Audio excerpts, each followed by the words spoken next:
এই মামলার একেবারে প্রথম দিন থেকে আপনি ছিলেন, এবার আপনাদের পক্ষ থেকে যে বক্তব্যটা ছিল যে সিবিআই চাই, এবং আজকেও সুপ্রিম কোর্টের যে নির্দেশ সিবিআইকে দেওয়া হলো, আপনার প্রতিক্রিয়া? আমরা খুশি। আমরা তো প্রথম থেকেই এই দাবি করছিলাম যে সারদা কাণ্ডে সরাসরিভাবে বর্তমান রাজ্য সরকারের রাজনৈতিক প্রশাসনে যারা আছেন তারা যুক্ত।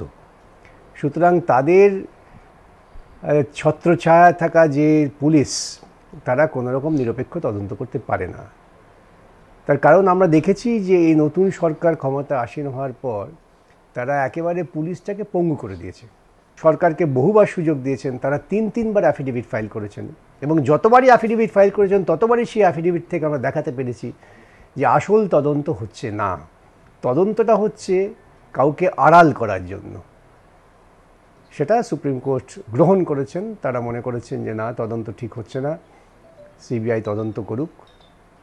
সভাপতি খুশি, কারণ আমরা এটা নিয়ে লড়াই করেছি। আমরা সরকার প্রথম যে অ্যাফিডেভিট ফাইল করলেন তাতে এক লম্বা চড়া অ্যাফিডেভিট ফাইল করলেন, এটা দেখাবার চেষ্টা করলেন যে ওরা ঠিক তদন্ত করছে।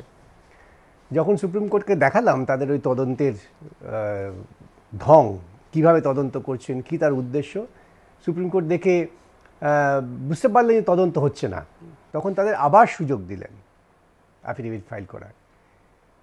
তখন অ্যাফিডেভিট ফাইল করে তারা বললেন যে হ্যাঁ, টাকা কারা কারা পেয়েছে, প্রতিদিন পত্রিকা টাকা পেয়েছে, চ্যানেল 10 টাকা পেয়েছে, সারদা নামে যে সমস্ত চ্যানেল চলে তারা টাকা পেয়েছেন, এবং কুণাল ঘোষের মারফত টাকা সুদীপ্ত সেন পাঠাতেন।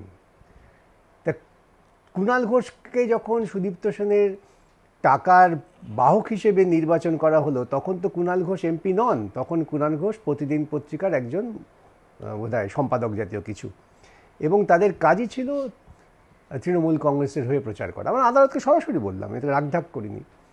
এবং সে কারণে এই পুরস্কার হিসেবে তৃণমূল কংগ্রেসের পক্ষ থেকে কুণাল ঘোষকে এমপি করা হয়।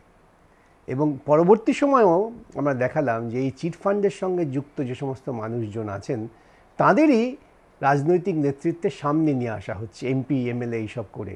অতএব তৃণমূল কংগ্রেস এবং সারদা এদের যোগাযোগটা অত্যন্ত স্পষ্ট। এটা সুপ্রিম কোর্ট গ্রহণ করলেন। আমানতকারীদের অর্থ ফেরত দেওয়ার জন্য সরকারের পক্ষ থেকে একটা প্রচেষ্টা হয়েছেন, এবং তারা সেটা সুপ্রিম কোর্টেও বলেছেন।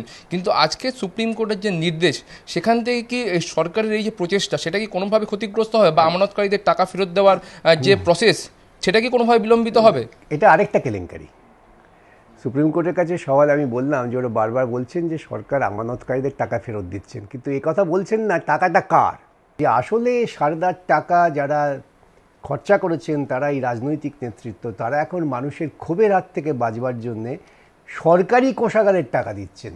ভোট সোমবার দিন, তার আগে আজকে সুপ্রিম কোর্টের এই নির্দেশ, সেখান থেকে বিরোধীর হাতে কি নতুন কোনো অস্ত্র আসলো বলে আপনার মনে হয়? দেখুন, আমি একটা কথা বলি, আমরা যখন মামলাটা করেছিলাম তখন নির্বাচন ছিল না। মামলাটা চালু হওয়ার পর সরকার বারে টাইম নিয়েছেন, তারা জানতেন নির্বাচনের দিন এগিয়ে আসছে, এবং সরকারের পক্ষ থেকে সুপ্রিম কোর্টে অদ্ভুতভাবে একটা ডিফেন্স খাড়া করা হয় যে এখন নির্বাচন, এখন তুমি মামলা শুনো না।